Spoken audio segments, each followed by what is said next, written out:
Bueno, unos muy buenos días a todas las personas que nos están acompañando en esta transmisión en vivo que estamos haciendo. Les queremos dar la bienvenida de parte de la Fundación para la Aplicación y Enseñanza de las Ciencias, Fundaec, a este panel que hemos titulado Ideas Centrales del Pensamiento del Dr. Farsam Arbab, un panel que hemos organizado para honrar el legado intelectual que ha contribuido el doctor Arbab a la educación y al desarrollo rural, no solo en Colombia, sino en el mundo. Como todos saben, el doctor Arbab falleció el 25 de septiembre del año pasado, del 2020, y es por este motivo que nos encontramos haciendo este pequeño homenaje. El propósito de nuestra reunión hoy, de este panel, es explorar el desarrollo de algunas de las ideas y conceptos utilizando una mirada histórica de cómo fueron evolucionando a través del tiempo en el contexto de la institución Fundaec, la cual él fundó. Para poder hacer esto, hemos organizado un pequeño programa que consta de 4 puntos. El primero es un panel moderado por el doctor Gustavo Correa, el cual se explorarán algunas de estas ideas que he mencionado. El segundo punto es una presentación de un documental titulado Labradores de Esperanza, que ha sido preparado especialmente para este evento. Por tercer punto, tendremos una presentación de un libro y por último cerraremos este evento con una canción titulada Lustradores de Gemas. Entonces nuevamente pues les damos la bienvenida a este evento el día de hoy.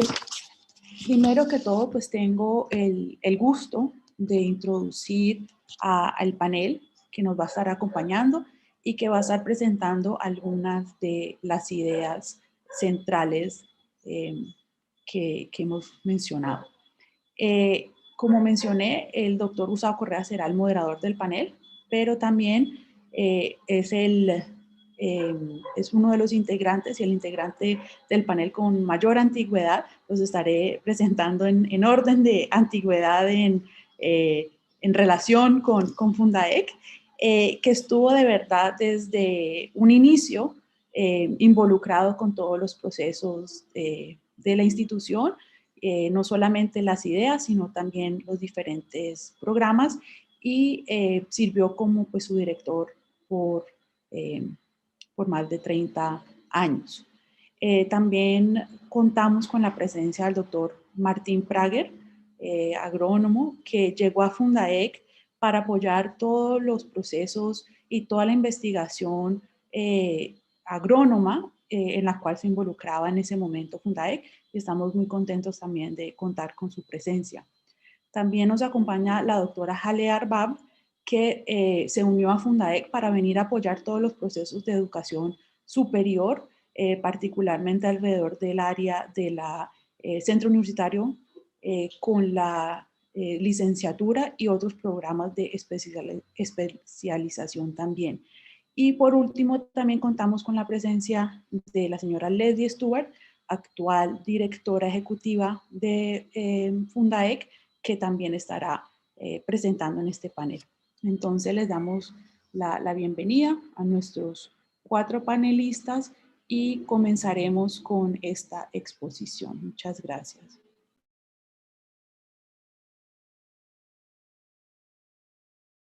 Bien, estos días he estado pensando cómo iba a ser esta introducción al panel. Y se me han ocurrido muchas ideas y cada día he cambiado de orden. Pero la última versión que tengo es que yo creo que hay un producto muy tangible que el doctor Arbab produjo durante todos estos años de existencia y a los cuales él se dedicó toda su vida. Porque desde que lo conocí como profesor en la Universidad del Valle hasta los últimos instantes de su vida, estaba dedicado a una cosa, que era escribir estos textos. Escribir textos porque para él el conocimiento era fundamental. Es una persona que sed de conocimiento yo creo que lo definía, ¿no? Y con su mente brillante y su corazón amplio se dedicó a eso. Su formación en física, su formación espiritual, su desarrollo espiritual inculcado por la familia, le permitieron como adentrarse en esos dos mundos, el mundo espiritual y el mundo material, y destacarse con eso. Pero su afán era el de generar nuevo conocimiento, porque existen conocimientos en las ciencias, existe el conocimiento religioso, cómo aplicarlo con un propósito muy específico. Y el propósito que él siempre tenía en mente era el de crear una nueva civilización, el de avanzar la sociedad, el de traer prosperidad. Y yo creo que su paso por Colombia fue fundamental para afianzar ese concepto, porque él vino como profesor visitante a la Universidad del Valle para fortalecer la universidad, que era uno de los modelos como las sociedades más avanzadas estaban tratando de ayudar a los países en camino de desarrollo, dentro de un programa que se llamaba Educación, Educación, Universidad para la Educación. Entonces, en realidad era cómo la universidad juega un papel importante en el desarrollo de un país, de que así como jugó un papel importante en el desarrollo de otras sociedades y se volvió en el centro de investigación y de generación de conocimiento, cómo la universidad colombiana podía también volverse un centro de desarrollo. Pero también por sus visitas al campo de conocimiento del sector rural, por sus actividades religiosas, le permitió conocer la realidad social también del campesinado. Le permitió conocer las injusticias, le tocó conocer los estados de opresión en que muchas poblaciones vivían. Entonces yo creo que esas cosas, y con su corazón, hirvieron en su corazón, y con un grupo de profesores que a él invitó, entonces se formó un grupo para pensar sobre cómo la universidad de verdad podía cumplir ese papel de generar conocimiento, un conocimiento que tuviera un propósito específico, que era el desarrollo de la gente, y en particular el desarrollo rural. Entonces, como la universidad no permitía ese espacio, porque era muy difícil en una universidad pública, una universidad grande, entonces surgió la idea de crear esta fundación para la aplicación y enseñanza de la ciencia, cuyo propósito precisamente era eso, convertirse en una institución que aprendía, que generaba conocimiento y podía transmitir ese conocimiento para el beneficio de una población específica. Entonces, a eso se dedicó Farsam, ¿no? A generar conocimiento. Pero esa generación de conocimiento él lo hizo en distintos momentos históricos. Ese momento histórico de Colombia es uno, pero cuando él sirvió en sus otras funciones como miembro de la Fe Bahá'í, como consejero y como miembro de la Justicia, siguió generando esas ideas que se generaron aquí, le sirvieron a él para hacer aportes grandes al mundo del desarrollo y al mundo del crecimiento de la Fe Bahá'í, a la cual se dedicó en los últimos años.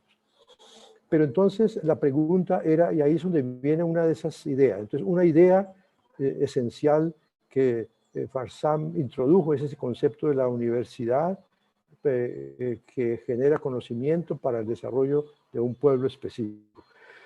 Pero la cosa era cómo ordenar esa generación de conocimiento, ¿no? Entonces la ordenación del conocimiento tenía que venir de la actividad también, tenía que venir de la acción, porque realmente el nuevo conocimiento no era el conocimiento que ya existía categorizado y sistematizado, sino uno nuevo que utilizara tanto los conocimientos de la ciencia como los conocimientos sociales, como los conocimientos espirituales.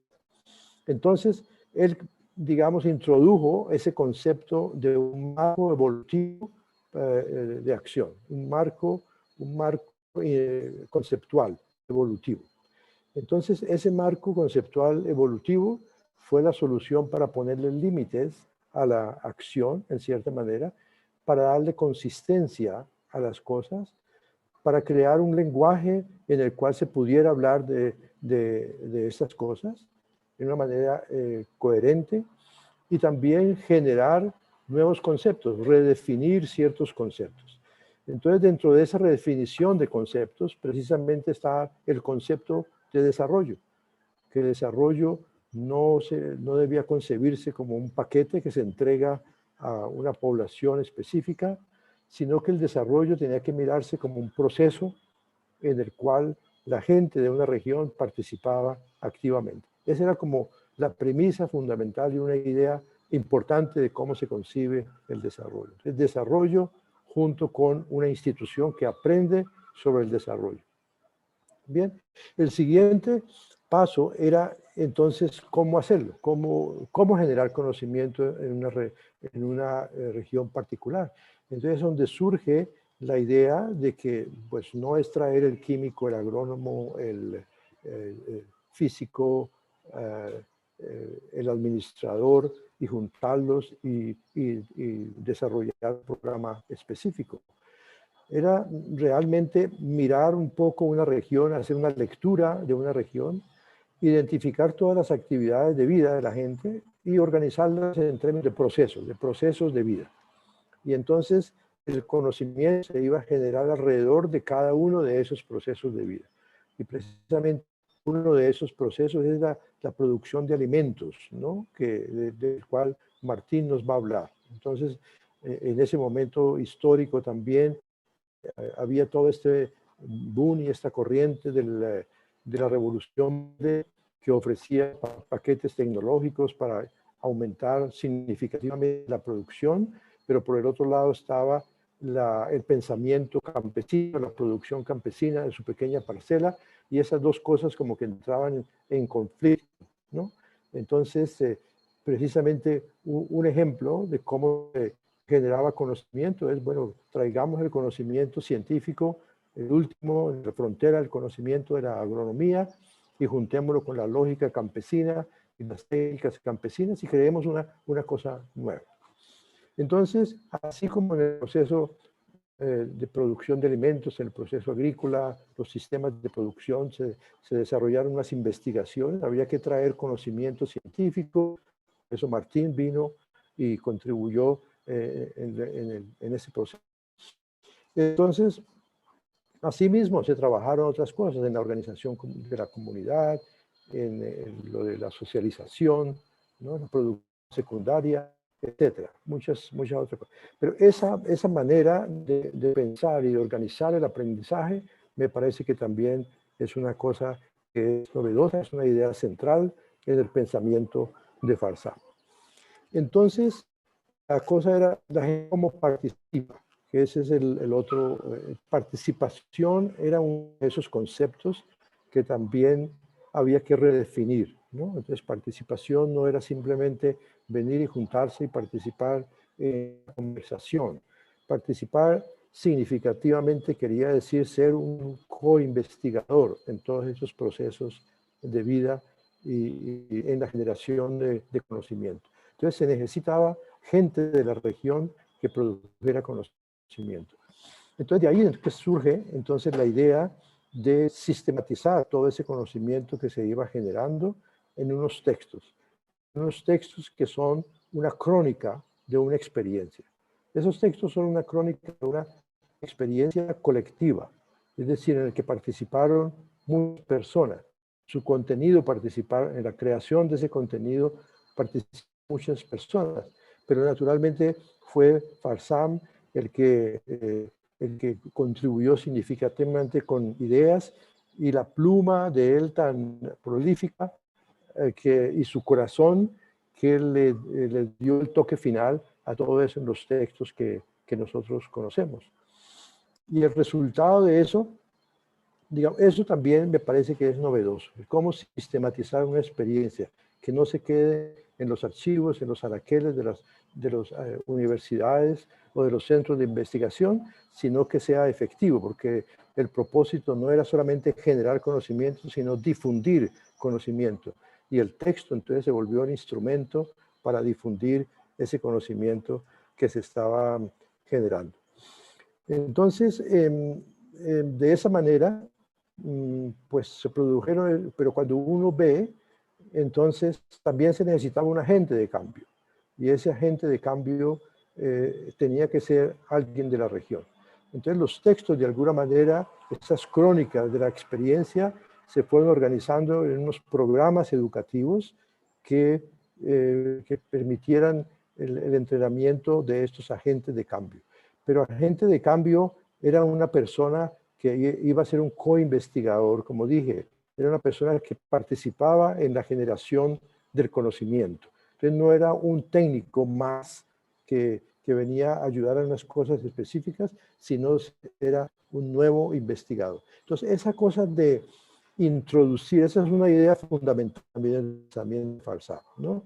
De que el conocimiento se genera, pero que la gente tiene que participar en la generación del conocimiento. Y tienen que haber mecanismos para que la gente participe en la generación de ese conocimiento. Yo creo que esa es una idea que, aunque se fue evolucionando y se fue aclarando y fue avanzando en el trabajo de Fundaec, también continuó en sus otros espacios donde Farsam participó, pues también continuó con esas ideas centrales, las llevó Farsam y las aplicó en distintos contextos, ¿no? Por eso el valor de esas ideas de Fundaec, que no son, digamos, las ideas de Farsam en ese espacio de tiempo, cuando estuve en Colombia, porque no son ideas suscritas a un trabajo de Fundaec, nacieron allí, pero realmente él, en sus espacios distintos, las llevó, las potencializó y se volvieron más universales. Entonces,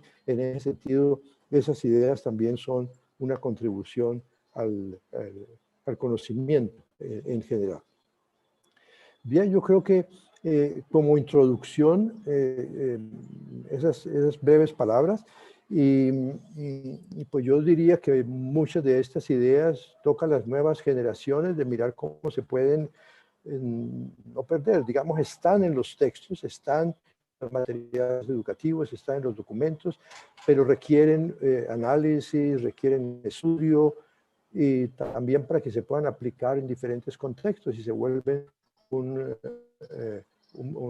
instrumento de trabajo el que quiere trabajar en el servicio social. Entonces yo creo que ahora vamos a que Martín nos cuente un poco eso de la generación del conocimiento en un proceso específico.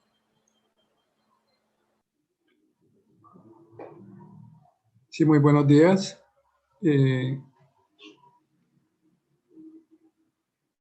Voy a referirme a las ideas centrales del pensamiento del Dr. Arvad en el proceso de búsqueda de sistemas alternativos de producción.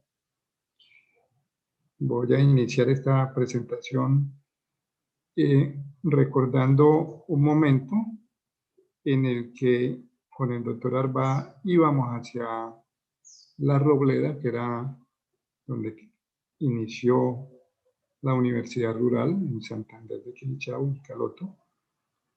Y en un momento él se quedó mirando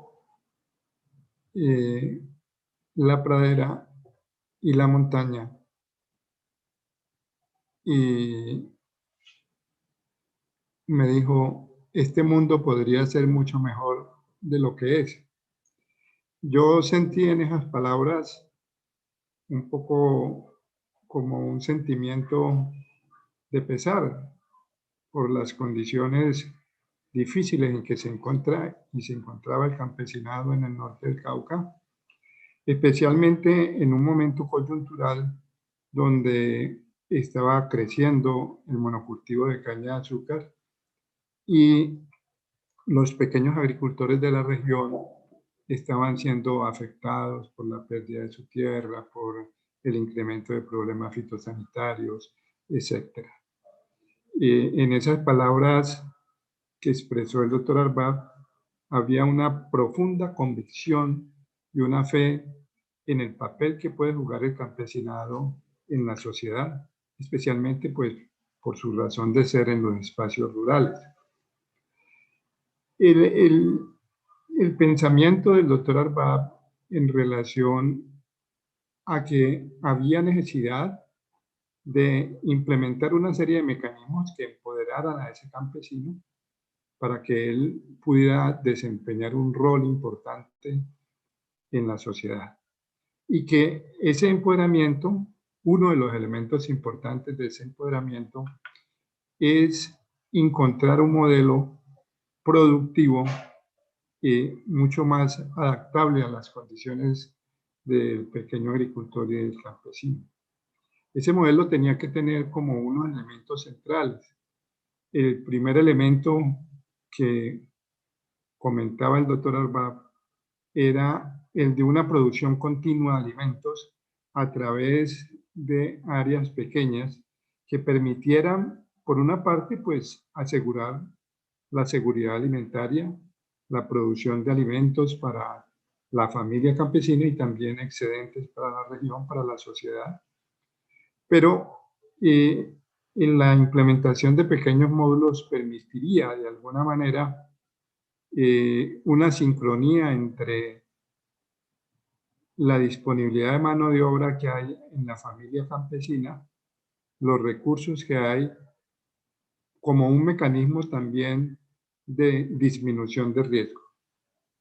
El otro elemento importante de ese modelo productivo fue la necesidad de complementariedad entre la producción animal y la producción vegetal. En un modelo complementario entre producción animal y producción vegetal, pues se pueden utilizar mucho los excrementos de los animales como abono para mejorar la fertilidad de los suelos.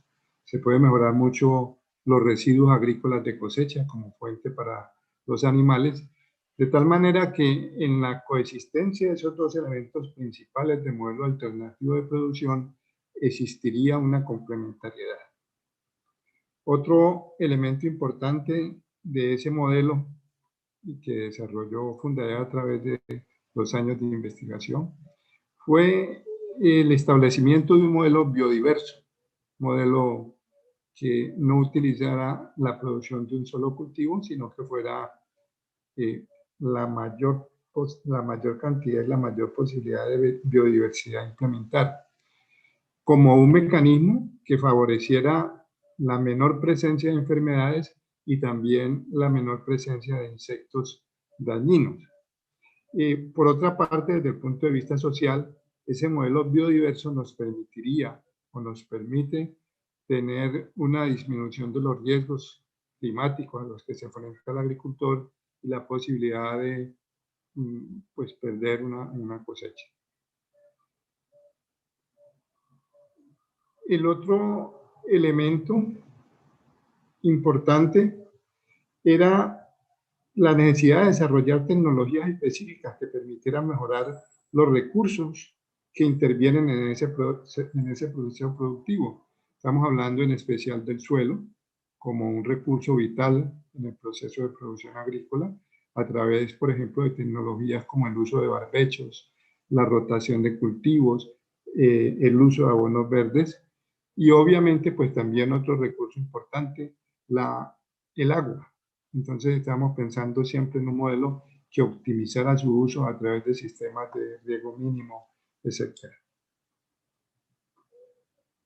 El otro componente de ese modelo alternativo de producción fue que fuera un modelo que permitiera la adopción del componente arbóreo. El componente arbóreo en estos sistemas es muy importante, ya que permite una regulación del ambiente y crea microclimas al interior de la parcela que son importantes para disminuir los riesgos agronómicos.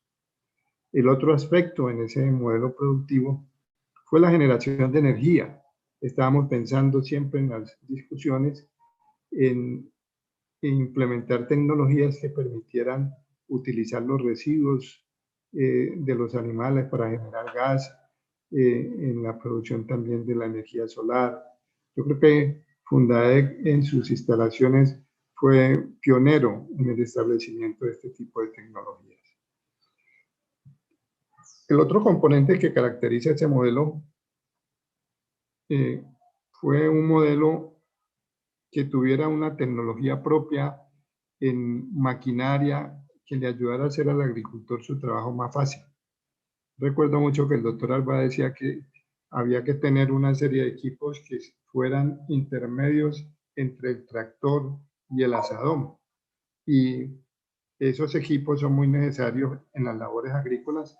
Estamos hablando en este caso de pequeñas sembradoras, estamos hablando en este caso de pequeños tractores, se está hablando en este caso también de secadores solares, etc. El otro aspecto que conecta también con otro proceso de aprendizaje más en la parte económica que tuvo más liderado por Gustavo y su equipo de investigación, es el que tiene que ver con un contexto en el cual se conectara esa producción agrícola con el mundo exterior, de tal manera que pudiera los sistemas agrarios proveerse de unos insumos que se compraran en escala a través de un almacén central, y también, por ejemplo, que parte de la comercialización de esos productos se hiciera a través de una serie de almacenes comunales. Los almacenes, en el caso de Fundaec, se llamaron almacenes del pueblo. Yo creo que también en este caso fuimos pioneros en este tipo de pensamiento. El aspecto complementario también que está involucrado también al proceso económico, como ya lo mencioné, es el proceso de darle valor agregado a las cosechas, a lo producido en la parcela, a través de agroindustria rural.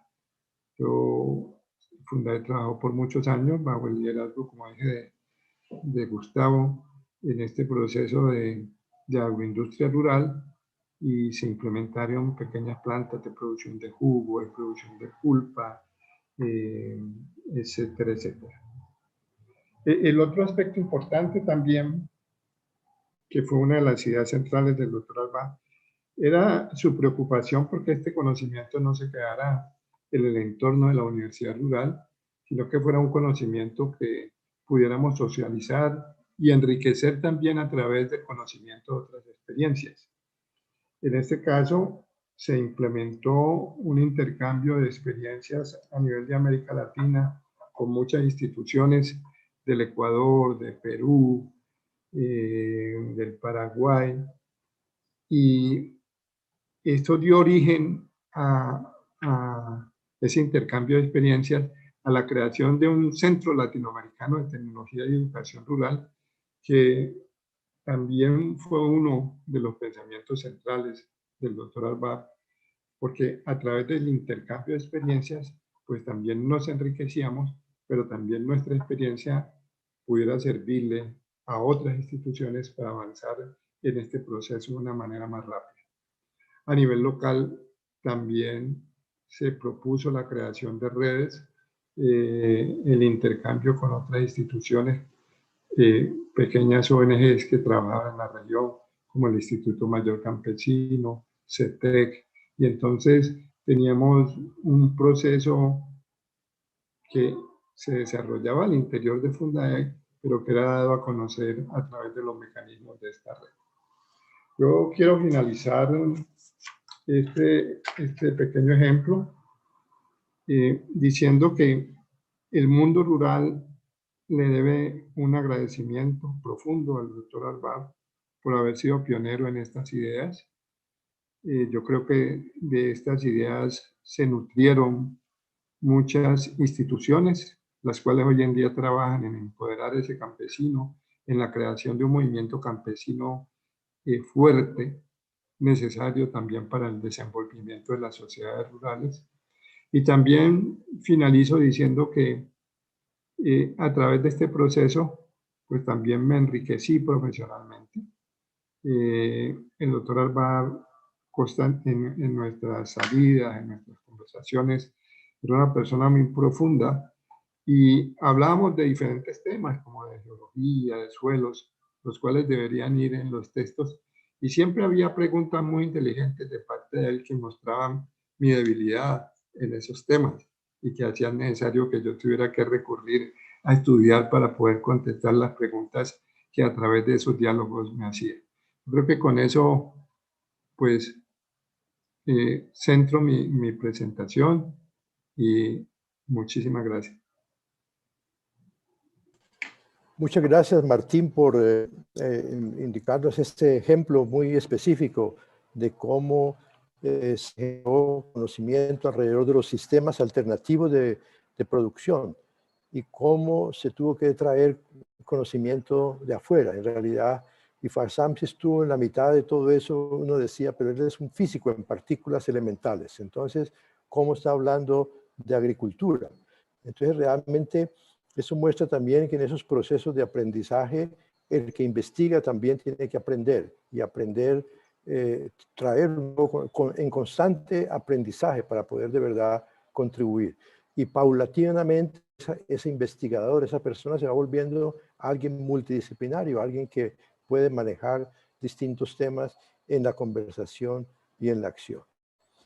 Bueno, yo creo que ahora Jalé nos puede contar un poco precisamente eso, el tema de las fuentes de conocimiento, de dónde venía todo ese conocimiento y cómo manejaba Farsam esa idea de los sistemas de conocimiento. Jalé. Sí, buenas tardes. Como vimos con lo que decía Martín, de verdad, de una manera muy clara, nos mostró que pues si uno piensa y quiere hablar de la contribución de pensamiento de Farsam, hay muchos aspectos que uno podría mirar y tratar de analizar y ver. Por ejemplo, uno al nivel conceptual, otros también al nivel de los procesos que puso en marcha, en los textos. Pero también otra cosa que Martín mencionó, que era siempre una de las cosas muy visibles, que fue la influencia que él tuvo en los individuos, en las personas que trabajaron con él, que fueron cerca de él. Y también podríamos decir que no solo a los que tuvieron contacto directo con él, sino también a todos aquellos que leyeron sus libros, estudiaron los textos, escucharon sus charlas, o de cualquier manera estuvieron en contacto con él. Entonces, por lo tanto, hablar de verdad de la influencia de su pensamiento, del impacto de su pensamiento en el mundo de educación y desarrollo es difícil, y menos en un tiempo muy corto. Pero como dijo Gustavo, pues lo que yo quisiera hacer en un tiempo muy corto es hablar un poco de la contribución de él, de la manera de él de ver el conocimiento y de mirar la ciencia y religión como dos fuentes, dos sistemas complementarias de pensamiento y de práctica acerca del conocimiento y desarrollan conocimiento acerca de la realidad en que estamos sumergidos. Yo pienso que como Gustavo también mencionó, una de las contribuciones importantes que Farsam hizo al mundo del desarrollo y educación fue la misma introducción de un marco riguroso de acción que evoluciona a medida que una población avanza en su proceso de desarrollo y también contribuye al avance de la civilización. Y mirando este marco, y marco que él dedicó realmente su vida a desarrollar, a ayudar a esta evolución, esos componentes de este marco son consistentes y se complementan. Entonces es muy difícil ahora tomar un componente y hablar de ese componente sin hablar de estos otros componentes. Pero podríamos decir que como en el corazón de este marco está el concepto de conocimiento, porque es alrededor de este conocimiento que todo el marco también toma su significado y toma sus programas y su manera de influenciar, diría yo, y ser como una fuente de acción para las personas que están tratando de avanzar la civilización o trabajar en lo que es acción social. Pero este conocimiento está también basado en una concepción de la existencia o la concepción de la realidad. Y esa concepción de la realidad es que la realidad no es solamente física y la realidad tiene, además de una dimensión material, una dimensión espiritual. Y por lo tanto también basado en una concepción de desarrollo. Gustavo explicó un poco esta concepción de desarrollo, que es una concepción que si uno fuera a definirlo, porque a Farsam nunca le gustaba definir los conceptos como en unas frases muy rígidas, porque él creía que al hacer eso uno limitaba los conceptos son muy amplios. Él nunca quiso tampoco definir la ciencia diciendo la ciencia es, o la religión es, el conocimiento es, el desarrollo es. De verdad, eso no fue, fue algo que él evitaba. Pero si quisiéramos dar algunos elementos, digamos, que ilustren un poco cómo nosotros vemos el desarrollo, diríamos que el desarrollo es como ese proceso de construcción de capacidad en una población para que pueda participar en su propio avance. Y que en ese proceso una población da pequeños pasos, pero pequeños pasos sucesivos en ese sendero a medida que va conociendo, encontrando, entendiendo los procesos de la vida, y con dos fuentes muy claras que son la ciencia moderna, la ciencia que conocemos como una ciencia que está sistematizada, que tiene ciertas respuestas a las cuestiones materiales de la población, pero también sobre el conocimiento que se ha ido desarrollando por las mismas poblaciones, adquiridos por generaciones a medida que estas poblaciones han ido aprendiendo acerca de estos procesos de la vida. Pero este conocimiento, tanto el científico como el de las generaciones, no son un conocimiento que es un paquete tecnológico que va pasando de uno al otro, ni tenía Farzam una concepción romántica de lo que la gente ha producido. Él sí creía en la ciencia, pero también creía en el conocimiento tradicional de la gente, y su propuesta era, de verdad, cuando uno pone a unir estos dos conocimientos, uno alcanza a desarrollar un nuevo conocimiento. Pero este nuevo conocimiento no es un conocimiento que se puede mirar de una manera materialista. Porque si usted explica esta misma idea, lo puede también describir dentro de una concepción, un paradigma materialista, y decir que sí, que la ciencia, la gente tiene conocimiento, pero y explicar el conocimiento de la gente como una reflexión de sus aspiraciones espirituales, pero como sus exigencias, parte de sus creencias que tienen que ver en función de su vida material. Y el ser humano pudiera ser explicado como un resultado de una evolución física que ha estado avanzando, y que con estas creencias, pues sí, también hay que tomarlas en cuenta. Farzam creía firmemente que el materialismo y las ideologías materialistas no iban a traer paz y prosperidad a la humanidad, y que la opresión era inherente en el materialismo.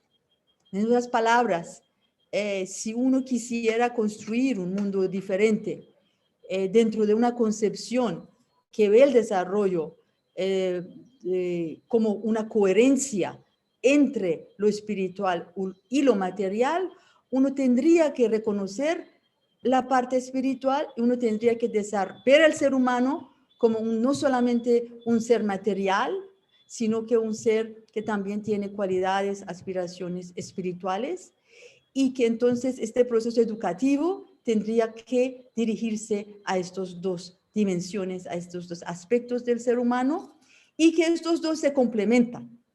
Entonces, no es solamente que el uno puede funcionar sin el otro. Para poder tener y desarrollar las cualidades espirituales, usted sí también tiene que desarrollar la parte intelectual y poder adquirir conocimiento, porque de verdad el uno sin el otro y viceversa. Pero lo importante es entender esta relación. Entonces, allá es donde nos llegamos a este elemento del pensamiento de Farzam, que es el de la relación entre la ciencia y religión, y la ciencia y religión como dos sistemas de pensamiento y práctica y que son como las fuentes, las dos fuentes de conocimiento.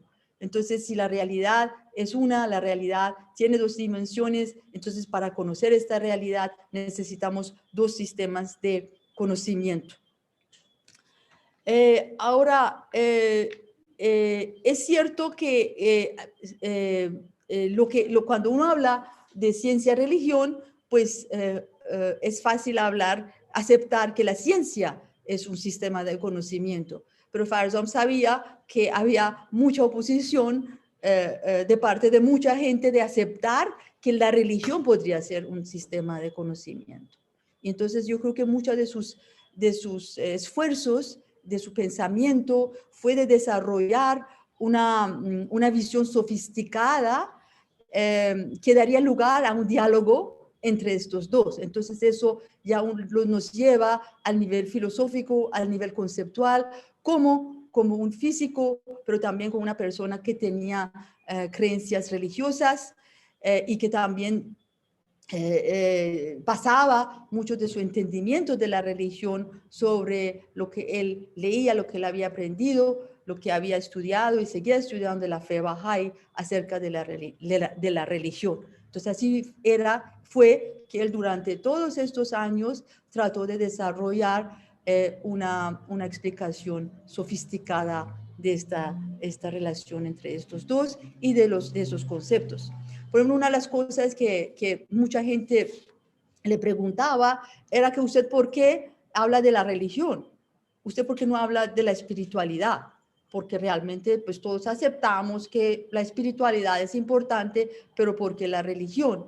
Entonces lo que él decía era que de verdad la espiritualidad es importante, pero la espiritualidad es como una cualidad de los seres humanos y de las comunidades.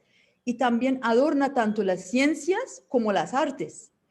Pero lo que se puede mirar y verse como un sistema que a través de las épocas ha ido desarrollándose y ha generado conocimiento acerca de este mundo espiritual es la religión.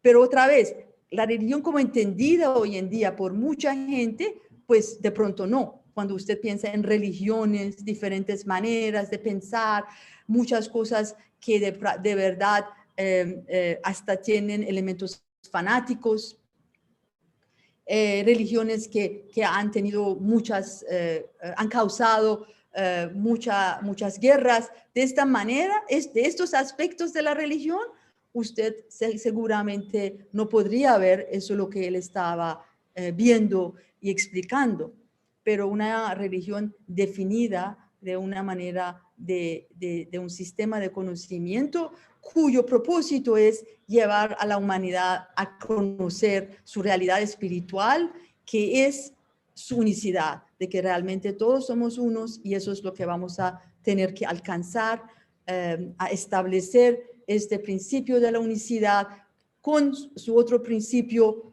recíproca, que es la justicia, que son de verdad los dos principios por los cuales podemos decir que Farzam trabajó toda su vida. Y cuando Martín puso su ejemplo de este ejemplo de cuando él miró la montaña y el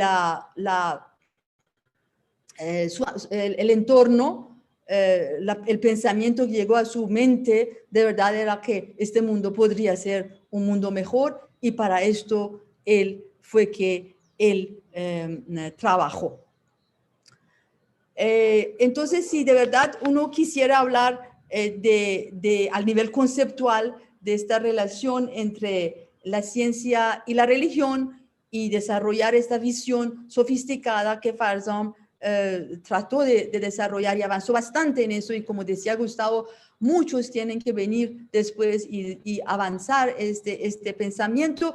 Él veía una relación complementaria entre los dos, la realidad es una, y entonces estos dos sistemas de conocimiento tienen que utilizarse para entender esta realidad que tiene esas dos dimensiones.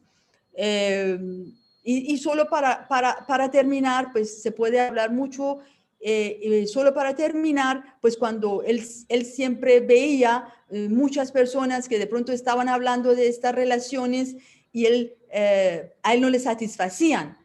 Por ejemplo, a él no le satisfacía una explicación de la religión como un sistema que conoce, trata de explicar ciertos fenómenos que no están conocidos, pero después la ciencia viene y los explica. Entonces ya a medida que la ciencia va avanzando y explicando estos aspectos de la realidad, entonces la religión vuelve inútil, ya no hay uso para la religión. Eso para él no era una explicación satisfactoria, porque entonces volvía la religión a la hora de la verdad, una cosa de la niñez de la humanidad y que después ya no tendría ningún papel. Pero él tampoco le satisfacía esta otra explicación más religiosa, que veía que todo está en el libro religioso, en la revelación, y que entonces lo único que hay que hacer es ir y leer esos textos sagrados, y dentro de esos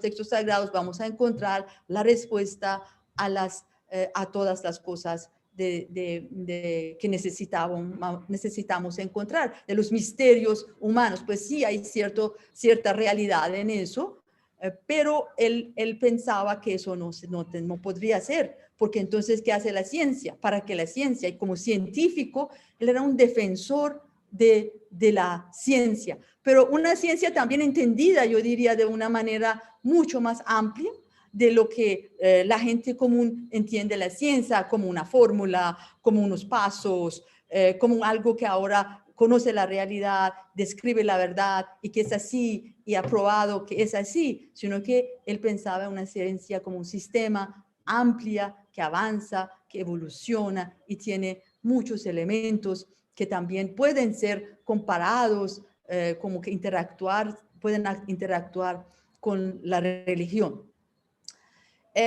Y también él no le gustaba pensar en la ciencia y religión como dos sistemas que no tienen nada que ver uno con el otro. Dos sistemas paralelas que de verdad no tienen por qué interactuar, que es también una manera que mucha gente ha resuelto el problema de esta relación. Para él, él había escogido un camino más difícil, diría yo. Pues de verdad, esta última respuesta es lo más fácil. Pues sí, pueden estar, no tiene nada que ver con el uno o el otro, pero el camino que él escogió, que fue un camino que decía que no es posible no pensar en esta interacción, pero que la interacción es compleja, y que tenemos que encontrar una manera durante años, décadas, siglos, de entender cómo es esta interacción. Hay que hacerlo. Y por eso esta idea de la complementariedad que él había tomado de la física, aunque otra vez siempre él decía, pero eso de traer algo aquí y pensar que exactamente cómo funciona en la física va a funcionar en el mundo social, no es así, y no era lo que él aspiraba, pero solamente este concepto de complementariedad, que esta realidad a veces se actúa de una manera, a veces de otra manera, dependiendo de las condiciones, y que requiere de dos idiomas, de dos sistemas para poder describirse. Era una contribución grande que él hizo al pensamiento, diría yo, del mundo, específicamente en la ciencia, en el desarrollo y la educación, y que pues es algo que hay que desarrollar más, aprender más, pero también él no solo lo desarrolló al nivel teórico, sino que en todos los libros, en todos los textos, en todas las acciones, uno puede ver cómo se refleja esta concepción de la ciencia y la religión, que así como fue un elemento de este marco, también fue la concepción, una de las concepciones más grandes que influenciaba el mismo marco. Entonces, muchas gracias. Bueno, yo creo que escuchando a Jaleh me vino a la memoria una reunión que tuve con una de estas organizaciones que estaban haciendo el programa SAT, ¿no? Y entonces era una de esas instituciones religiosas, porque Fundae trabajó mucho en convenio con instituciones religiosas. Y entonces el sacerdote decía, es que nosotros estuvimos mirando los textos, porque de alguna manera ellos querían ver si en los textos estaban haciendo proselitismo religioso o algo. Entonces, porque eso era los comentarios que había escuchado, pero realmente no podemos saber qué es. Pero hay algo que no es religioso, que no es esto, pero es una manera distinta. Yo creo que ahí es donde está la clave de todo eso, de esa integración entre la ciencia y la religión, ¿no? Que finalmente creó una nueva pedagogía también, esta concepción de integralidad, de juntar todos los sistemas de conocimiento y producir un nuevo conocimiento. Entonces produjo una nueva pedagogía, una pedagogía que empodera a las personas que pasan y estudian esos textos. Entonces les da entusiasmo de la vida, les da el deseo de servir, les da una visión del mundo, les da sentido a la vida, los capacita, y entonces es un sistema educativo completamente diferente, pero también es el poder del conocimiento, tanto religioso como científico, que actúa sobre la mente y el corazón de las personas, ¿no? Entonces ahora yo creo que Leslie nos puede ya comentar un poco más de toda la parte educativa, de otros elementos del pensamiento de Farsan, que tienen que ver más con la parte educativa.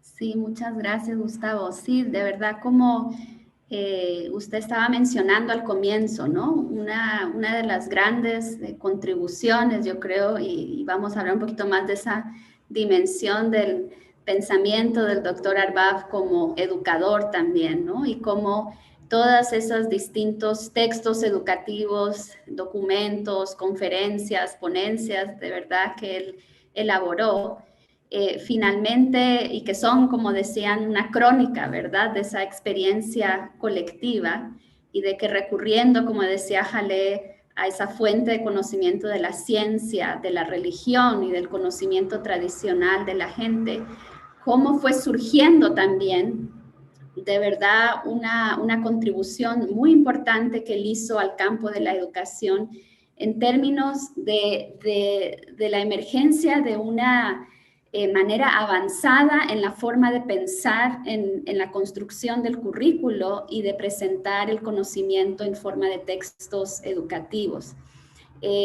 Aunque no es posible aquí relatar en poco tiempo toda esa perspectiva pedagógica que elaboró el doctor Arbab, quisiera compartir con ustedes de pronto dos conceptos muy importantes de su pensamiento, que como decía Jalé, trató de nunca definirlos rígidamente, pero sí aproximarse a ellos para justamente compartir una visión distinta, innovadora, de cómo acercarse a este tema. Y una de esas primeras ideas de las cuales él partió, muy relacionadas a lo que estaban hablando, era de que los conocimientos que los estudiantes debían hacer suyos a través de la educación no pueden adquirirse aisladamente de ese imperativo de que ellos actúen sobre su realidad o sobre la realidad de sus propias vidas y de la sociedad, y que entonces la realidad por sí misma no debe estudiarse de alguna manera de forma que dé lugar a la comprensión de los problemas concretos a los que se enfrentan los individuos, los grupos, las comunidades, así como el desarrollar capacidad para trabajar sobre estos problemas, para encontrar alternativas, soluciones. Entonces, de alguna manera había que ayudar a los estudiantes a identificar las causas de los problemas que tienen que abordar y aprender también a lidiar con esas distintas fuerzas que operan en la sociedad, no tanto esas fuerzas negativas de la apatía, de la inacción, como esas fuerzas de alguna manera positivas que construyen, ¿no?, y que contribuyen. Pero por supuesto eso era ir por el camino difícil, porque él siempre iba por el camino más difícil, ¿no? Y era que realmente sabemos que no hay una correspondencia unívoca entre los numerosos problemas sociales, culturales, políticos y económicos que son tan profundos, tan entrelazados, a los que nos enfrentamos como sociedad y el contenido de las disciplinas que hacen parte de los programas educativos. Y que muchas veces, aunque esos conocimientos y habilidades que se adquieren en distintas carreras, profesiones, pueden incluir elementos críticos con el orden actual, la mayoría de las veces preparan al estudiante para trabajar de forma normal y no para ese cambio de paradigma, si uno quiere usar esa terminología de Kuhn, que implica la transformación de la sociedad. Y por supuesto, aunque existen en el mundo numerosos esfuerzos y enfoques para generar, aplicar y difundir conocimiento para enfrentar este desafío, por ejemplo, la creación de grupos interdisciplinarios, la creación de programas para responder a ciertas realidades, a ciertas problemáticas. Sin embargo, en todo lo que tiene que ver con esos objetivos de superar la pobreza, de eliminar la opresión, realmente una y otra vez estos enfoques han resultado inadecuados. Entonces, el doctor Albab recurre a este concepto de integración en el contexto de esa necesidad de crear programas educativos que sean estructurales, que sean sustanciales en el contenido de conocimiento, que capaciten a los estudiantes para actuar sobre su realidad, para transformarla, ¿no? Entonces, para el doctor Albab, la integración significaba más que la recopilación de conocimiento de varios campos. Y este fue uno de los primeros conceptos, digamos, que él empezó a aproximarse y a desarrollar, ¿no? Porque para él esas dicotomías tradicionales de teórico, práctico, mente, mano, espiritual, material, el ser, el hacer, la mente, el corazón, realmente, para mencionar unas pocas, no eran relevantes en esa pedagogía que él decidió llamar como una pedagogía del empoderamiento moral. Más bien los vio como aspectos complementarios de la existencia y que cuando se integran de manera adecuada en el desarrollo de un currículo, no se deben presentar como en oposición una con otra. Entonces, el doctor Albab buscó diseñar y poner en práctica currículos para varios niveles educativos que promuevan la creatividad y esa voluntad para actuar de una forma estructurada, de una forma disciplinada. Y en el diseño de currículos, particularmente los niveles, digamos, de educación básica, media, él dejó a un lado las asignaturas tradicionales, ¿no? Y más bien las actividades educativas integraron el conocimiento de varias disciplinas de una forma que sea conducente, por un lado, a una profunda comprensión, a un profundo entendimiento, pero al mismo tiempo al cultivo de esas nobles cualidades del alma humana, ¿no? Como nos hablaba Jalé, no podemos separar de alguna manera esas dos dimensiones del ser humano que están tan entrelazadas y que tienen tanta efecto, digamos, en cómo nos miramos a nosotros mismos y a la sociedad. Entonces, él se enfocó más bien en el desarrollo de este segundo concepto que él articuló, que es el concepto de capacidades. Entonces, ¿cuáles son esas capacidades científicas, de lenguaje, técnicas, artísticas, sociales, morales, espirituales, que capacitan a los estudiantes a perseguir de alguna manera, de acuerdo con las exigencias de cada fase de sus vidas, lo que él denominó ese doble propósito moral, ¿no? Ese propósito de, por un lado, perseguir esa transformación individual del carácter, ¿verdad?, de las potencialidades que cada ser humano tiene, y por otro lado, cómo contribuir de verdad a la transformación colectiva y de su entorno. Entonces, en ese sentido, el concepto de capacidad fue fundamental para encontrar una estrategia para integrar el conocimiento en la construcción de textos educativos. Y el doctor Albab y sus colaboradores cercanos establecieron una perspectiva holística de los resultados educativos en sintonía con la capacidad de los estudiantes.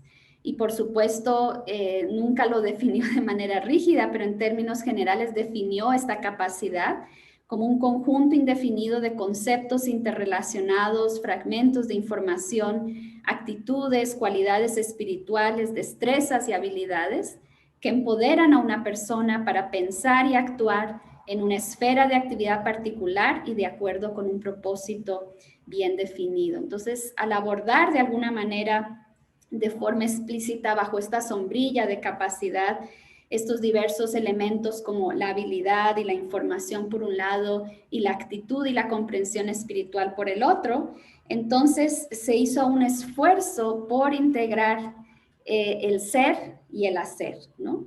Entonces, para que una persona desarrolle ciertas capacidades científicas, por ejemplo, no bastan las habilidades, los conocimientos por sí solos, sino hay cualidades como la veracidad, la honestidad mental, así como actitudes hacia la precisión y la claridad de expresión, sin las cuales los científicos pues no serían capaces de hacer observaciones, organizar datos, buscar patrones, elaborar modelos y por último construir teorías. Entonces, al tratar de ayudar a los estudiantes a avanzar en una capacidad, entonces un proceso educativo adecuado no puede separar el ser del hacer, ¿no? Y en el ámbito social, entonces este concepto de capacidad implica también, por supuesto, una moralidad activa y no una moralidad pasiva, ¿no? Porque el reconocimiento, por ejemplo, de la importancia de la unidad y del hacer todo lo posible por no ser causa de conflicto, en este caso no sería considerada una capacidad, sino la capacidad sería más bien la de crear ambientes de unidad en los que todos lleguen a tener unidad de pensamiento y acción. Del mismo modo, el que alguien esté siempre alegre, por loable que sea, se consideraría solo un primer paso hacia esa capacidad de llevar alegría a los demás. Entonces, un proceso educativo que se interese por desarrollar capacidades, de acuerdo con el doctor Arbab, valora tanto la teoría como la práctica, trata de integrar las dos, y que esto se consigue sobre todo en el contexto del servicio a la sociedad, en particular a la propia comunidad, ¿no? Pero este servicio se entiende mucho más que una actividad que de alguna manera satisface las necesidades de los demás, algo que en sí mismo pues es digno de alabanza, pero el servicio en el sentido utilizado por el doctor Arbab implica una serie de acciones interrelacionadas, estructuradas, documentadas en la teoría, en los ámbitos pertinentes, que aumenten en complejidad a medida que el estudiante busca ese doble propósito moral, ¿no? Entonces, como sabemos, estos textos educativos de alguna manera se construyen bajo estos conceptos, digamos, de integración, de capacidad. De nuevo, no son textos que se escribieron desde un escritorio, se escribieron desde como una crónica, como mencionaba Gustavo, de esa experiencia colectiva que a lo largo de las décadas Fundaec promovió en distintas regiones y que hoy constituyen ese legado tan vasto que tenemos a nuestra disposición para seguir aprendiendo y para seguir fortaleciendo una visión también de la educación y del desarrollo de una manera innovadora, ¿no? Para terminar, quisiera compartir con ustedes un pequeño extracto de unas palabras que nos fueron enviadas por un amigo cercano y colega del doctor Arbab, el señor Paul Lampol, que pienso ilustran cómo el doctor Arbab encarnó en su propia vida las ideas que él mismo promovió. Y espero que estas palabras pues sean de inspiración para todos los que están presentes en este espacio y que, como mencionaba Jalé, todos que tuvimos el privilegio de aprender junto a él, de conocerle, pero también que hemos tenido el privilegio de estudiar sus materiales, yo creo que esas palabras las vamos a sentir muy, muy cerca de nuestros corazones. Para Farsam, la educación significaba sobre todo fomentar la capacidad de cada persona hasta el límite de sus potencialidades para contribuir productivamente al desarrollo personal y al bien común. La educación podría empoderar a todas las personas para que adquieran, generen y apliquen conocimientos con otros en el mundo en pie de igualdad. Farsam nunca concibió a un educador como alguien que instruye a otros. Más bien imaginó que toda la humanidad viaja en conjunto para buscar y aplicar el conocimiento. Si bien algunos ya pueden haber avanzado más en ese camino en ciertas áreas en un momento dado, y por lo tanto están en condiciones de acompañar a otros en su propio viaje, todos caminan juntos y aprenden juntos para el desarrollo individual y social. es porque en última instancia la educación debe dar frutos. Las gemas dentro de cada alma deben ser extraídas y pulidas. Los resultados se miden en el mejoramiento de la vida de las personas y el avance del bien común. Como el mejor de los educadores, Farsam sentía un profundo amor por los estudiantes con los que se relacionaba en varios entornos. Comprendió sus capacidades latentes y sus aspiraciones y las abrazó con amor y confianza en su capacidad de progresar, lo que alimentó sus potencialidades para que pudieran germinar y florecer. Gracias.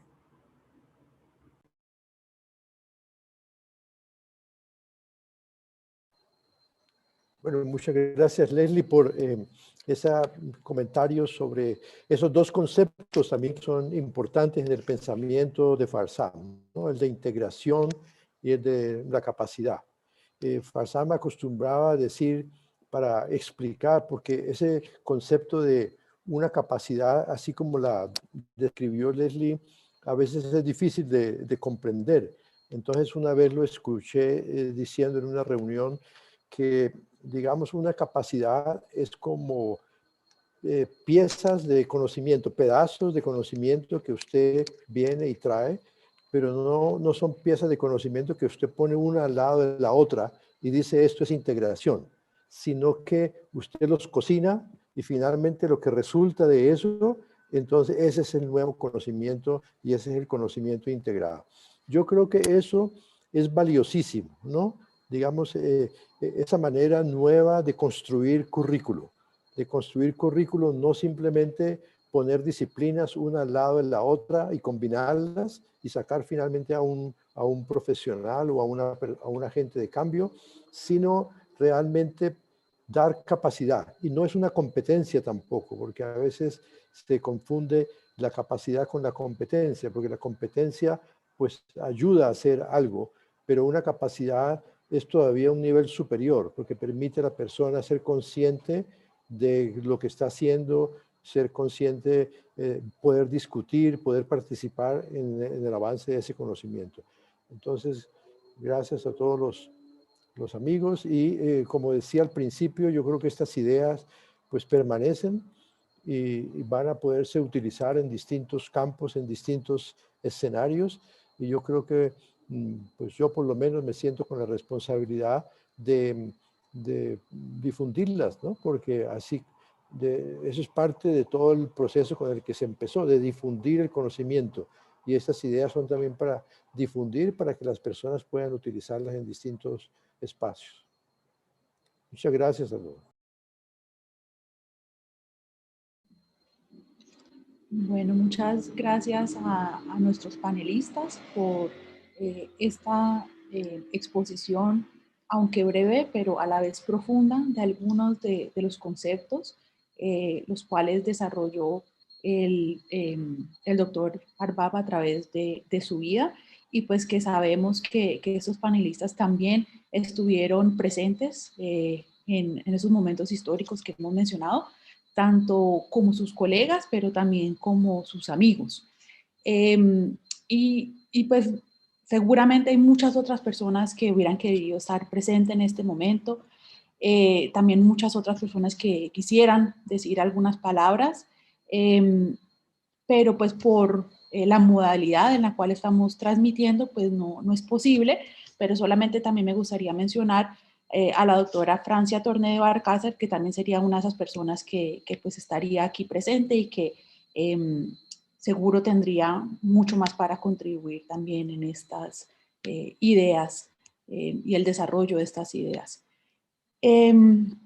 A continuación, entonces, los invitamos a ver un video, una pequeña película que ha sido producida para este evento, para que podamos también escuchar las voces de algunas de las personas en diferentes momentos, en diferentes de los programas educativos de Fundaec, que también tienen muchas ideas y muchas anécdotas y muchos sentimientos para compartir con nosotros.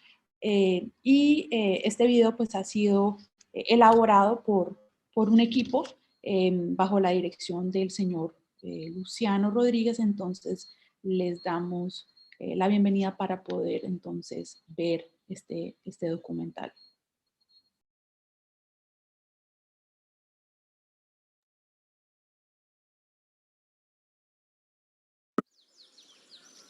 Ay, mi norte del Cauca, vida y obra de mis mayores. Perdimos nuestra tierra y se nos fue un pedazo del alma.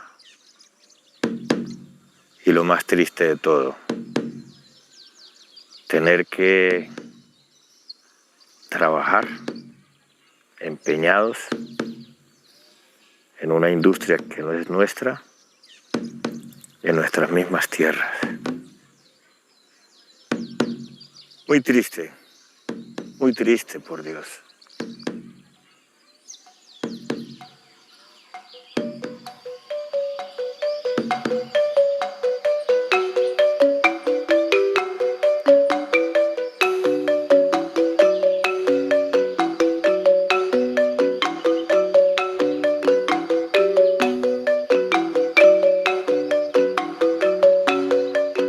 La historia atestigua que el norte del Cauca fue una región próspera.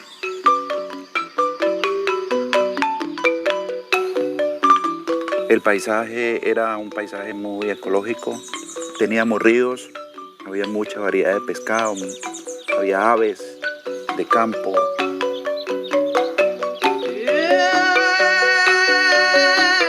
El campesino pues no sufría necesidades, porque todo lo conseguía en sus fincas.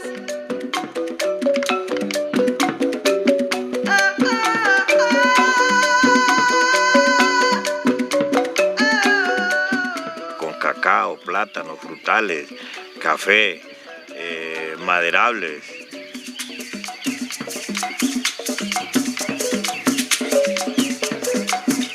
Y había un sistema de solidaridad, de organización, que permitía que el que no tenía también entonces tuviera la oportunidad de solucionar sus necesidades por la solidaridad que había entre los vecinos, entre los familiares.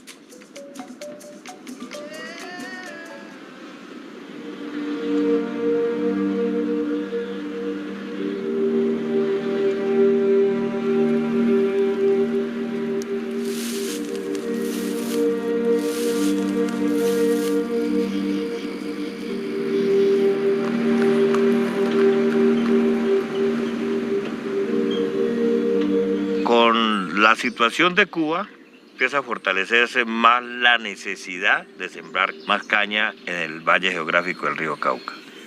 La tierra pasó a manos de los ingenios. Los grandes fortalecidos fueron los ingenios, que pasaron muy rápidamente a obtener la mayor cantidad de tierra para sembrar en caña. Entonces, por allá en los años 1970, entra la revolución de la tecnología para los monocultivos. Fue un paquete tecnológico que traía semillas certificadas, pesticidas, maquinaria agrícola y crédito. Comienza ese proceso de que el campesino fue tumbando su finca, fueron perdiendo toda la dinámica de productividad, el arraigo campesino. El cacao empezó a disminuirse. Claro que el cacao ya venía con un problema. Desde la década del 50, 60 empezó a aparecer la famosa escoba de bruja. Tumbando la finca empezaron a desaparecer unos procesos familiares porque el negro no estaba acostumbrado a sembrar sorgo, soya, maíz, frijol con un paquete tecnológico. Entonces la gente iba a prestar plata para sembrar. ¿Qué viene a suceder? Los señores gerentes de las cajas agrarias de la zona, consorcio con los señores cañeros, casi que le hacían el negocio al agricultor y le decían, venga, vea, véndale a él porque usted acá debe tanto y le queda tanto para embargarlo, pero si le vende a él, me paga a mí y a usted le queda una platica.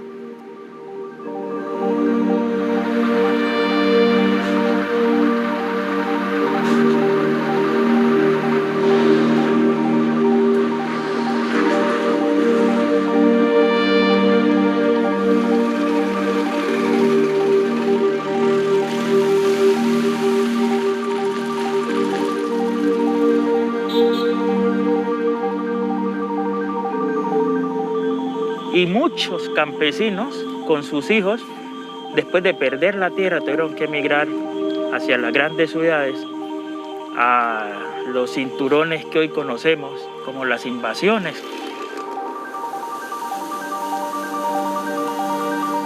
Esa situación del traslado de la gente de acá al norte del Cauca a irse a los barrios de miseria, a esos barrios de Cali, hizo, por ejemplo, que la familia extensa se dividiera.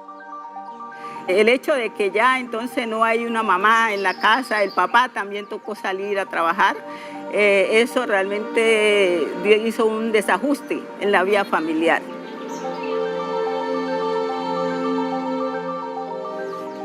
Las muchachas se iban, por ejemplo, a las casas de familia.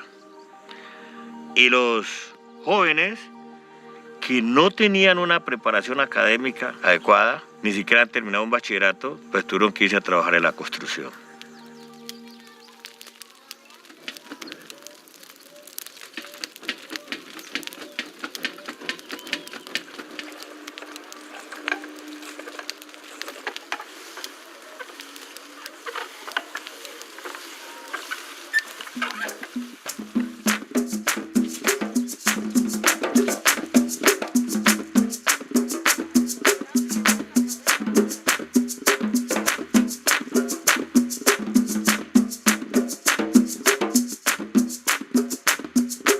En medio de todo ese panorama tan incierto que existía en ese momento, entonces Fundaec pues llegó y con un proyecto de investigación de poder entender la realidad del campesinado del norte del Cauca, empezó a pensar en cómo introducir unos proyectos alternativos de producción.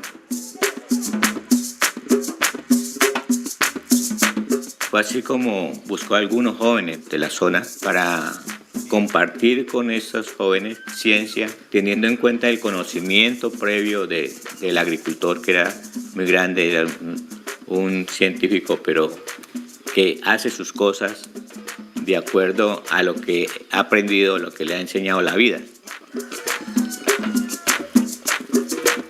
Entonces comienza a hacer los estudios pertinentes de qué dinámicas productivas, qué dinámicas organizativas, qué ahora eran las actividades del proyecto de vida del norte caucano que había que uno rescatar.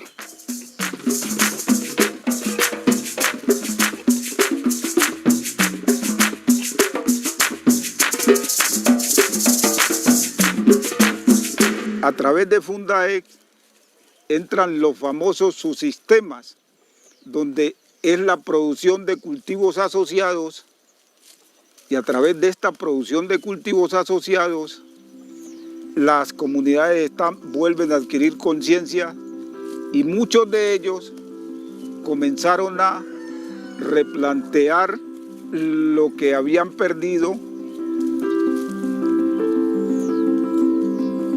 Y con la llegada del subsistema, que es el aprovechamiento de los pequeños predios del agricultor, la construcción de los pequeños galpones productivos de pollo, de gallinas, la investigación sobre nuevos sistemas de alimentación para cerdos, para aves. Esa nueva tecnología le dio un nuevo auge a las comunidades y al agricultor para seguir produciendo.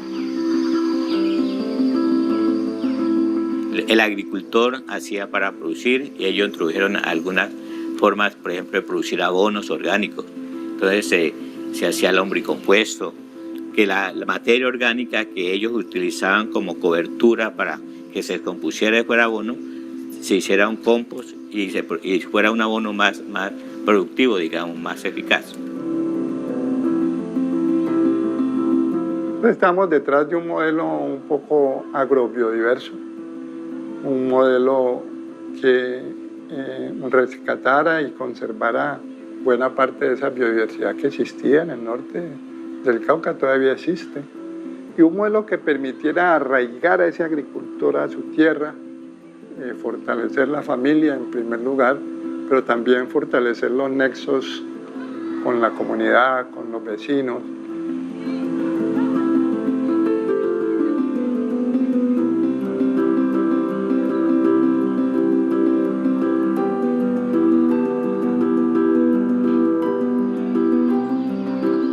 Con la asistencia técnica vino también la capacitación, ¿de acuerdo? Capacitar a ese hombre que tenía ese conocimiento de la finca tradicional, pero era ya profundizar más en el conocimiento, cómo se combatía, por ejemplo, la escoba de bruja, cómo se controlaban, por ejemplo, algunos insectos en algunos cultivos.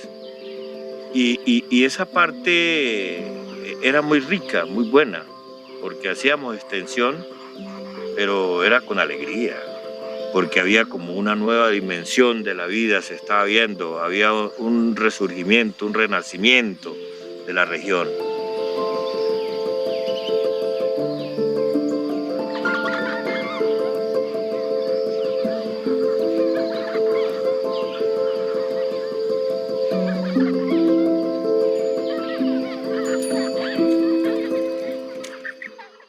Entonces, en esa época nosotros creamos o fomentamos el trabajo de los grupos solidarios. Pues un grupo solidario era aquel donde se organizaban 5 familias. Fundaed creó un fondo rotatorio donde le prestaba al agricultor para comprar sus insumos, ¿cierto? Y después devolvían en semilla y eso se fue multiplicando.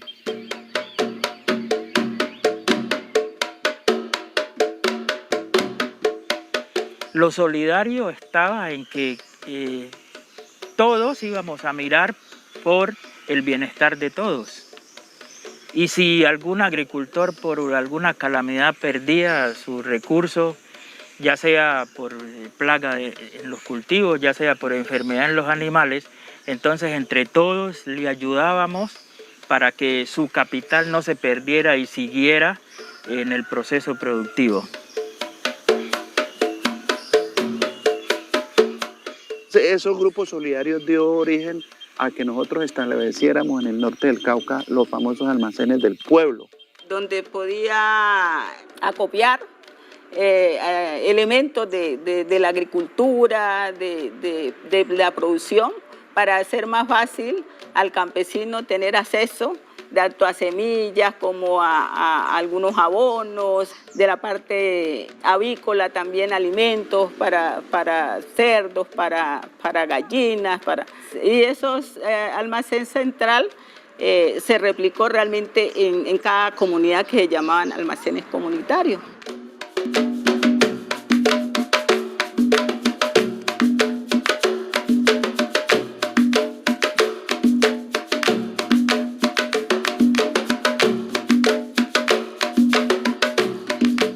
El aporte más grande que hizo Fundaed con su proceso educativo es que permeó muchas de estas comunidades, influenció muchos jóvenes, muchas familias, para que hoy todavía se encuentren unidades productivas que fueron invención de ese proceso Fundaed.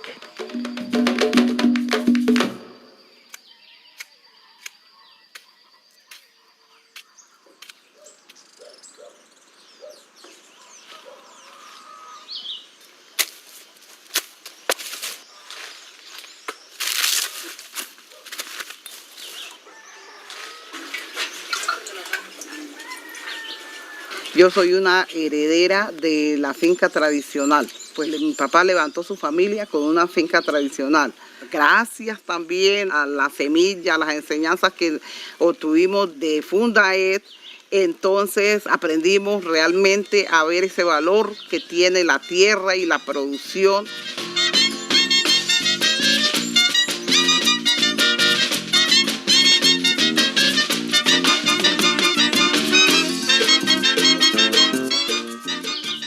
bueno, para decir estamos en mi terruño, donde tengo el ombligo, donde nací, lo estoy cuidando. Y algo importante es que pues el aprendizaje que adquirí en, digamos, en ese estudio que hice como fue impulsor en bienestar rural, que fui uno de los primeros impulsores que salió de Fundae, eso ha sido valioso para la región.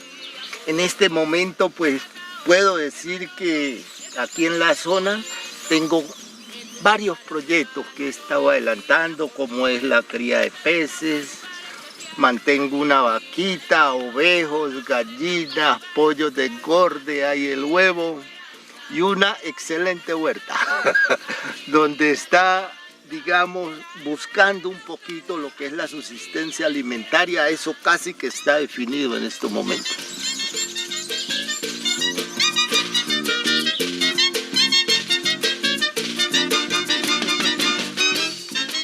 Yo aquí enseñé a los agricultores de la zona, de aquí alrededor, a hacer injertos en cacao. Y hoy puedo decirles que hay agricultores que injertan mejor que yo. Trabajan en algunos espacios, los llaman a trabajar, a injertar y van y trabajan. Porque esa es la razón de ser de nosotros, prestar un servicio. Una de los resultantes de estos esfuerzos de Fundae hoy día se refleja en la Asociación de Productores de Finca Tradicional, con más de 1.200 familias en el norte del Cauca. Hemos renovado algunas fincas viejas, pero al mismo tiempo hemos recuperado algunas tierras que estaban en soya y en caña. Pero yo creo que en los últimos 10 años, creo que unas 350 hectáreas hemos hecho como finca nueva. Mi norte del Cauca, lugar especial, aquí brilla la esperanza. Mi norte del Cauca, lugar especial. Fundae ha permitido con todos sus procesos que los jóvenes en las comunidades podamos apreciar aún más, digamos, el valor que tiene el campo, el valor que tiene producir, ¿no? En este momento yo soy docente, trabajo con una población de jóvenes en una vereda, también Crucero de Gualí, y es muy significativo porque puedo hablar con los jóvenes sobre el campo, sobre la producción, sobre el amor que debemos tenerlo. Es tiempo de la cosecha, hoy el alma de mi pueblo se deleita con su luz. La casa de adoración. El hecho de uno poder tener su plátano, su yuca, ¿no? Los huevitos, todo eso empieza a ser de un valor tan especial que no se puede dejar. ¿Por qué? Porque gracias a eso yo puedo decir que muchas familias pudieron ver de una forma diferente la relación con la tierra y la producción que puede tener, ¿no? Ahora a mis hijos estoy tratando de transmitir este conocimiento. Sí, señores, aquí brilla la esperanza. Ay, la vijuga norte caucana, aquí brilla la esperanza. Lo que tenía en la cabeza el doctor Arbab era que él básicamente consideraba que ese modelo de la Revolución Verde no era aplicable para mejorar la vida del campesinado.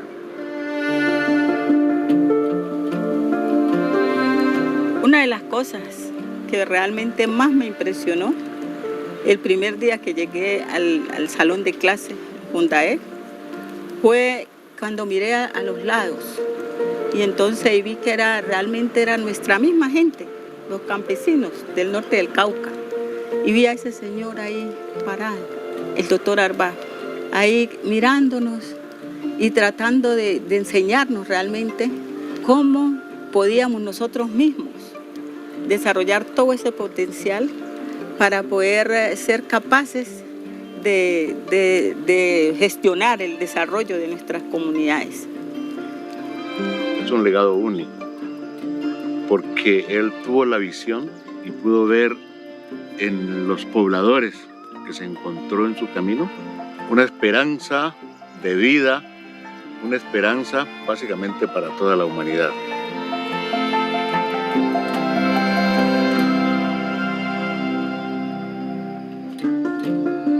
Alex Cobo, el director de la FES, en el primer libro que lanzó el doctor Arbab, Y en ese lanzamiento del doctor Alex Cobo le tocó hacer la presentación. Y allí yo me quedé perplejo con algo.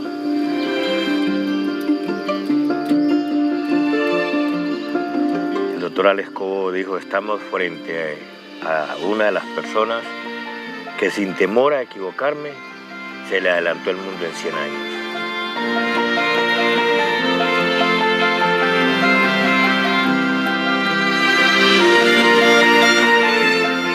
Realmente el hecho de que Fundaec llegara a la región del norte del Cauca fue nuestra tabla salvadora, porque se le volvió la confianza a la gente.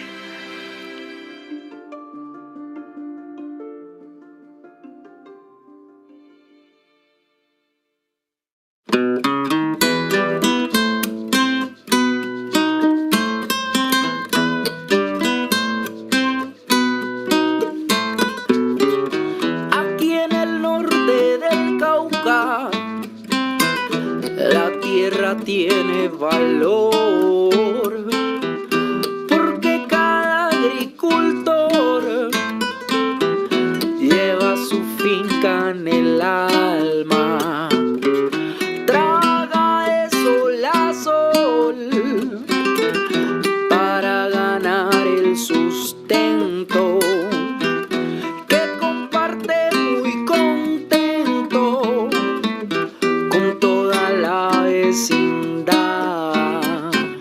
Tierra de libertad, herencia de mis ancestros. Tierra de libertad, herencia de mis ancestros. Tierra de libertad, herencia de mis ancestros. Tierra de libertad, herencia de mis ancestros.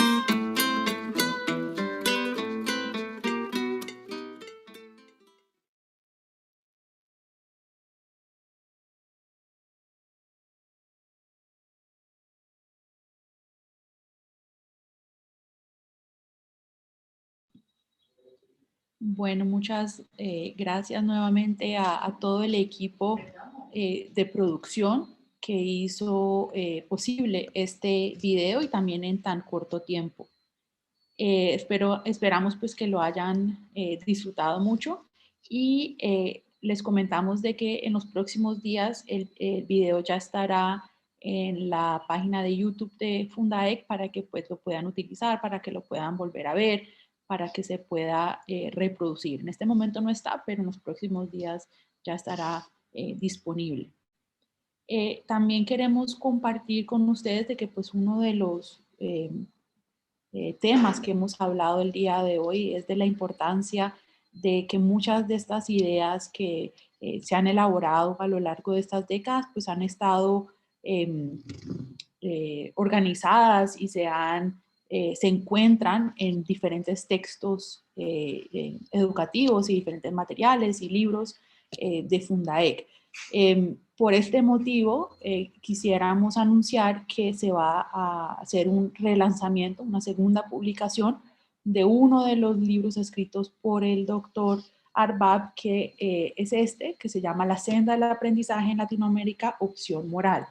Entonces estaremos haciendo una segunda producción de este material para que todos puedan adquirirla y podamos también seguir esta conversación como hemos mencionado en varias ocasiones, porque pues son unas ideas que germinaron en esta región, pero que seguramente pues son unas ideas que continuarán avanzando en el tiempo. Entonces, pues para las personas que están interesadas en adquirir esta republicación, se pueden comunicar con la oficina de textos de Fundaec a la dirección electrónica textos, con S al final, textos@fundaec.org. Eso es textos@fundaec.org. Y nuevamente también en los próximos días pues ya estará disponible. Y para finalizar, pues queremos terminar con una canción que pues ha sido como elaborada para este evento y que está titulada Lustradores de Gemas. Entonces, nuevamente agradecemos a las más de 500 personas que se han conectado esta mañana para acompañarnos en este homenaje que se ha hecho de parte de Fundaec a la memoria de esas ideas centrales del pensamiento del doctor Farsam Arbab. Entonces, los dejamos con esta canción.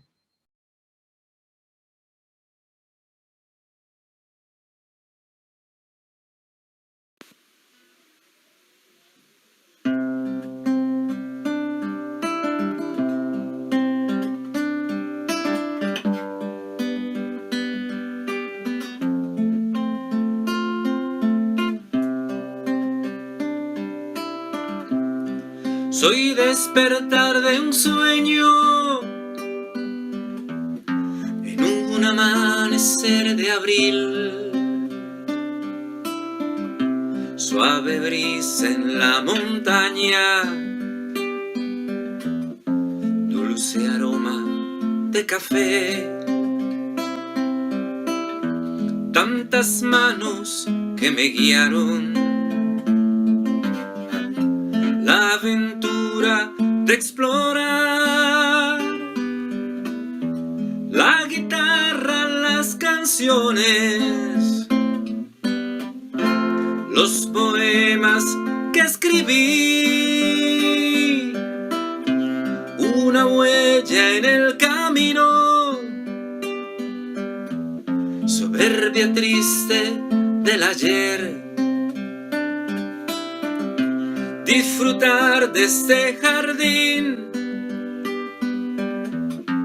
el perfume de servir, cohesión de pensamiento, coherencia en el actuar, objetivo y disciplina en el arte de instruir, proyecté el aprendizaje, definí para crecer, con firmeza decidí enseñar para aprender. Abandoné gruesas cadenas que impedían el andar, prioricé necesidades, reflexioné y continué.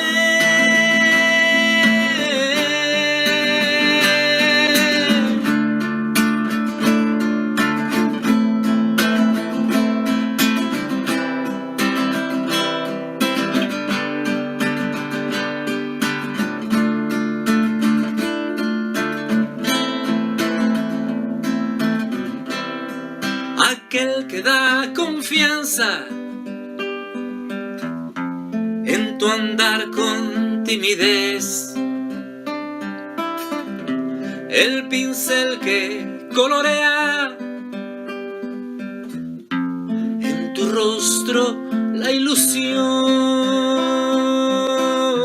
lustrador de bellas gemas atesoradas en tu ser,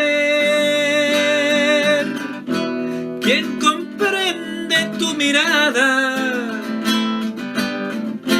el que te ayuda a crecer, el que observa y planifica, aconseja y da valor, quien fomenta las virtudes en tu tierno corazón. Proyecté definí para crecer. Con firmeza decidí enseñar para aprender. Abandoné gruesas cadenas que impedían el andar. Prioricé necesidades, reflexioné y continué.